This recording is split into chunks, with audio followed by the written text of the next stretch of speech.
లేని వార్తలు పుట్టిస్తున్నావా? ఇతరుల మీద లేని వార్తలు ప్రకటిస్తున్నావా?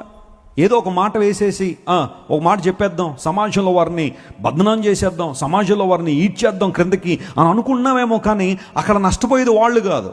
ఎందుకంటే వాళ్ళు దేవుని చేత ఏర్పాటు చేయబడిన వాళ్ళైతే, లేదా దేవుని ఆత్మ ద్వారా నడుస్తున్న వాళ్ళైతే దేవుడు వారిని నిలబెట్టేస్తాడు, ఇబ్బంది ఏం లేదు. కానీ నష్టపోయేది ఎవరు?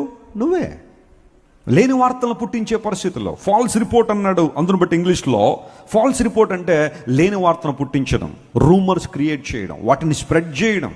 ఆ విషయంలో నువ్వు చాలా జాగ్రత్తగా ఉండాలి. నీకు తెలియని విషయాన్ని నువ్వు మాట్లాడడానికి వీల్లేదు. జాగ్రత్త సుమా. అది నీ పొరుగు వారి గురించి కావచ్చు, నీ కుటుంబ సభ్యుల గురించి కావచ్చు. ఏదో ఒకటి అలా క్రియేట్ చేసి ఎత్తేదా వాళ్ళు ఎలా బాధపడతారో చూద్దామంటే రేపొద్దున్న ఒకళ్ళు ఇబ్బంది పడేది నువ్వేనేమో. లేని వార్తను పుట్టించకండి, అది దుష్టుని యొక్క మనసు. లేని వార్తను పుట్టించొద్దు, ఆ పుట్టించిన వార్తను క్యారీ చేయొద్దు. నీకు తెలిస్తే మాట్లాడు, తెలియకపోతే జాగ్రత్తగా దేవుని సన్నిధిలో ప్రార్థించే.